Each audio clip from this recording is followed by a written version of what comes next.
On Air with Kash. Our guest today is the star of the upcoming movie Party from Hell, premiering on Lifetime on September 3rd. Please give it up for my good friend Jackie Moore. Hi, thanks for having me back. Jackie, you were our first guest on the show. I know. And we've just crossed 50 episodes, and you're back to promote a new movie. That's right. 50 episodes? We just crossed 50 yesterday. Congratulations. That's amazing. Thank you. Wow. It's been a while, and we just started in March. I thank you for coming on and kicking it off for us. And now we've got you in a brand new movie called Party from Hell. This story follows a successful woman named Denise who hires your character Molly to plan the launch of her new online tutorial business. Molly's resume is very impressive. Everyone's happy with the direction the party's going, and then things kind of start to unravel, and we find out that Molly may have an ulterior motive for getting close to Denise. Yes, she may. She might have an ulterior motive. I don't want to give it away, but it's pretty juicy. It's a pretty crazy movie. In the trailer, they show me attacking about 5 people, and I don't know if that's giving too much away, but I love it. It's definitely a different kind of role than I've ever played. You're brilliant in comedy, you're brilliant in drama, and I love your Lifetime films too. The last time I saw you on Lifetime was Nightmare Best Friend, and it's a character you don't know where she's coming from, but I feel like that character's had some morals to her. I think so. And also with Tina in Nightmare Best Friend, she was, I think, more being persuaded by her boyfriend. And with Party from Hell, I feel like her motivation is very different and very I mean, I've said this before, you know, no villain thinks they're the villain in their own story, but Molly has a strong reason why she feels like she deserves to do the things she does. So that makes it interesting. Whereas Gina was more persuaded by her boyfriend in Nightmare Best Friend. Exactly. And I'm intrigued. The trailer looks great. You know me, I love Lifetime movies. I'll see anything that you're in. And what was it like preparing for this role and working on this film? Well, I work with my acting coach, Greg Braun, on mostly every film and every role I do. And we kind of have a similar preparation for how we approach a role. And that's just like, what do you feel you connect with on a human level with this character, how you can bring yourself to that part. And so with Molly, I feel like that was the thing that I had to connect with, was like, what did I understand about her motivation? And, you know, I feel like all of us have times in our lives where we feel like we're treated poorly. And I feel like that's kind of where Molly's coming from. Without giving too much away, I think she feels that people treated her badly and she wants to get revenge. She's putting on the Party from Hell. Exactly. Yeah, but why? That's what we have to find out. That's the question. That's what's intriguing me. But yeah, so I think like whatever role you're preparing for, I think there's always like the common ground that you have to find within the character and yourself to make it, you know, more realistic. And you always pull it off. You always make me and the audience crave more from your characters. You get so into it. You tell interesting stories. When did you film this? It was recently. Yeah, it was definitely during COVID. So we had to do all the safety protocols and everything. It was in the fall of last year, and there's a pretty quick turnaround on some of the Lifetime movies, which is good because then you get to see your work quickly. And I've had movies that I've done that didn't come out for like, actually, I think one was 5 years, and that was a really long wait. It's just like, wow, I'm a whole different person. I've been there too, and my hair was blonde in the movie. That took 5 years to come out.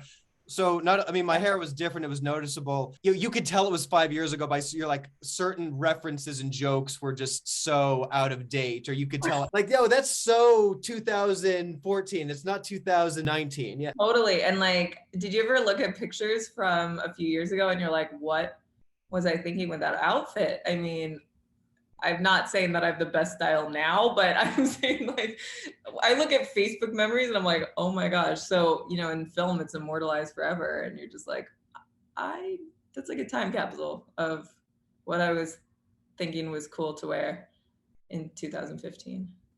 Oh yeah, I can always tell what year it is by what color my hair is and exactly certain outfits. Yes. But I love your hair like this. This is a great Thank look. you. This is the So cap. I'm gonna keep this for a while. I think this is a great look for you, Kash. I love that. And I love the blonde, but that was for which part were you wearing the blonde That hair? was for Adam and Undateable John with Shannon Doherty. I love that look though. That's really good. I'm kind of going Billy Idol. I'm kind of the sleazy boyfriend. So Yes. That's very in right now. Like, that movie Sound of Metal where he's got the blonde hair and yes, and the dark facial hair? I think that's a really cool look. Well, I might have to do another character like that then. I think so. Undateable John 2. Yeah. Undateable Adam. Undateable Adam 1. The spinoff, yeah. I think that's what should happen, like ASAP. Okay, we're gonna get Shannon back on this, and yeah, we'll get the crew together. I think that's a great idea. I'm looking forward to this feature film. You should be one of the main characters. Maybe you and Shannon's character have some kind of scheme. Ooh, I like that. That sounds fun. Cheers. Cheers. I have Pepsi in a coffee cup today. I had on my coffee this morning. Oh, I have to have coffee every day. It's very gloomy in LA today. I know it is. It's just kind of one of those days. I'm like, you know what? I'm going to stay inside, do some editing, listen to the Postal Service on my Spotify. And I'm like, yeah, this is just one of those. The Postal Service. I love the Postal Service. Oh gosh, it's the most relaxing. When it's like a day like this, I love to just, when I get up, I just like to like lay in bed and listen to like 5 songs that just kind of the Postal Service. It just kind of like gets me in a Zen mood and I'm ready. Which song is your favorite that you would recommend? Nothing Better, Clark Gable, Silhouettes, Great Heights. Oh my God, there's so many. There's Great so many. Heights is a classic. Oh, exactly. Song. Yeah, love that song. I was just doing a movie where it was like all night shoots, and it was a few weeks ago, and I still feel like it takes its toll on you to do night shoots. It's crazy.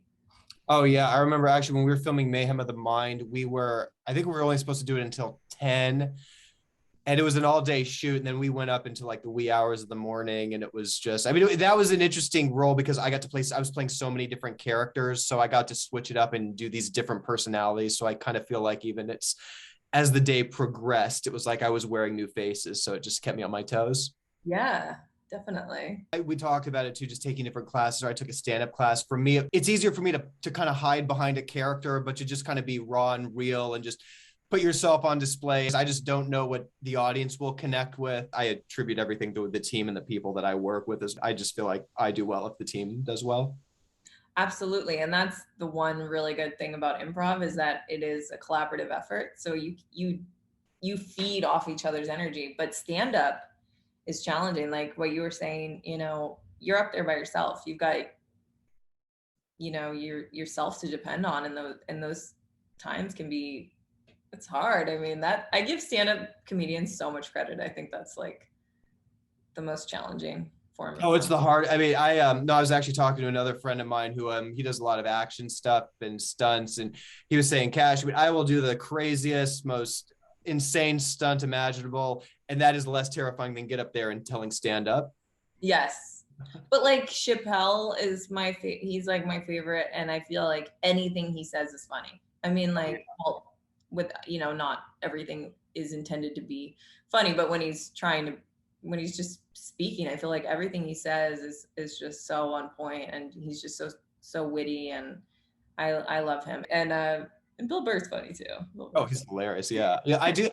He actually played, because I saw him in the Pete Davidson movie, The King of Staten Island, and it was really, he's done drama, I guess, if you with Breaking Bad and those characters, but it was really, I like those types of like drama comedies where there was like a substance. I was just really impressed with him as an actor in that particular performance.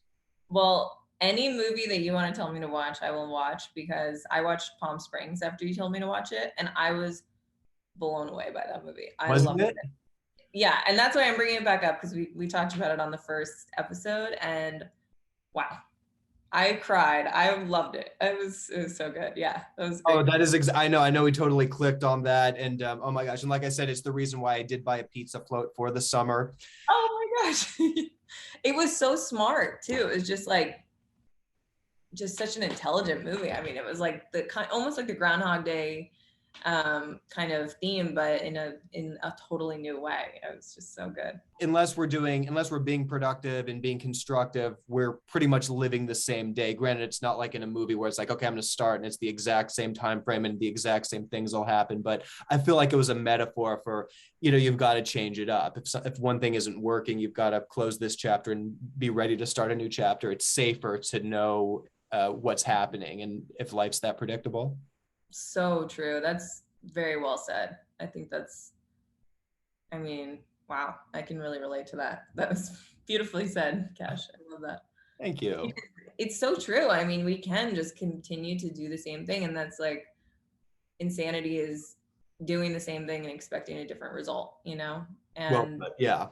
Yeah. And it's just like, when do you have to look at yourself and be like, I have to change, I have to evolve, or we repeat. And that's kind of definitely something that I've learned in the last few years too. I think as you get older, you just like realize, okay, there's some things that, maybe worked when I was a kid, but not working now.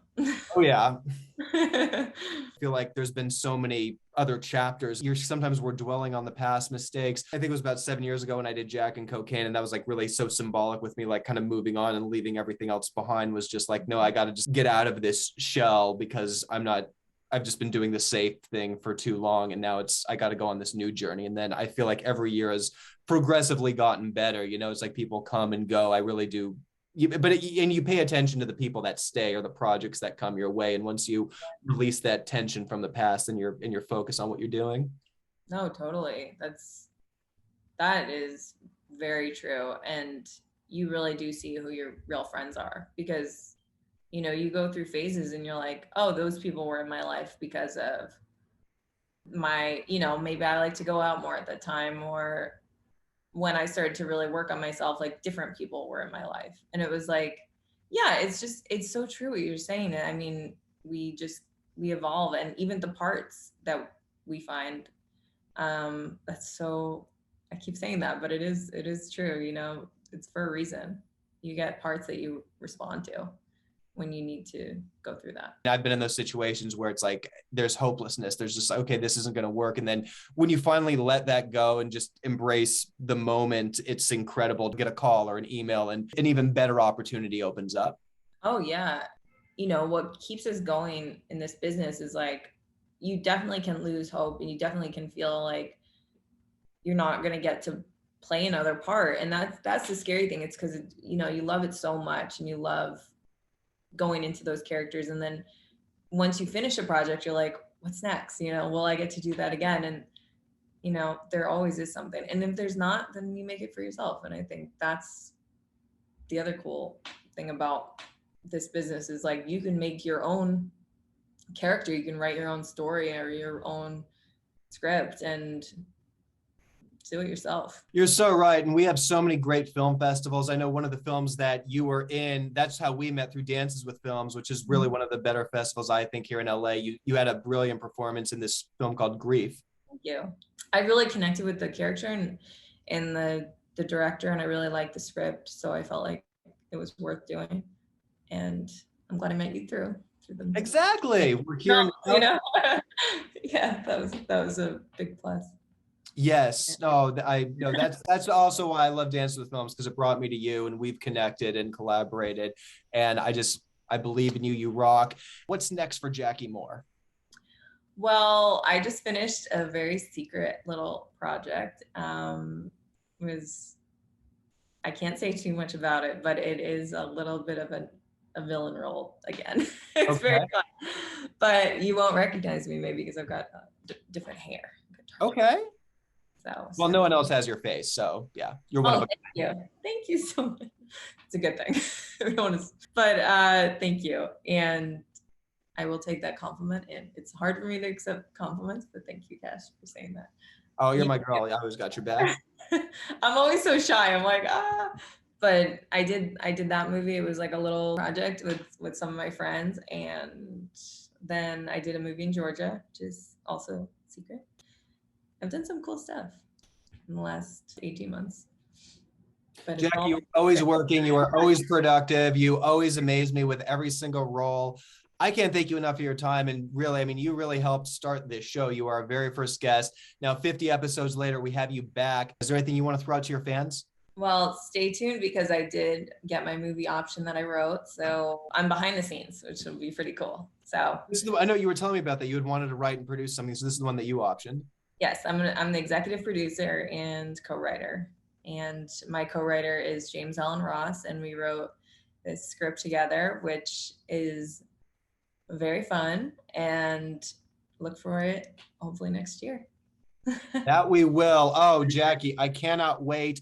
And in the meantime, everyone, I need you to follow Jackie Moore. And I need you this Friday, September 3rd, her new movie, Party from Hell, is going to premiere on Lifetime. Jackie, you are truly one of my favorite people. You're an amazing talent. You inspire me. It's an honor having you on again, and you keep rocking. And I can't wait to have you back again when we've got your next big movie to promote.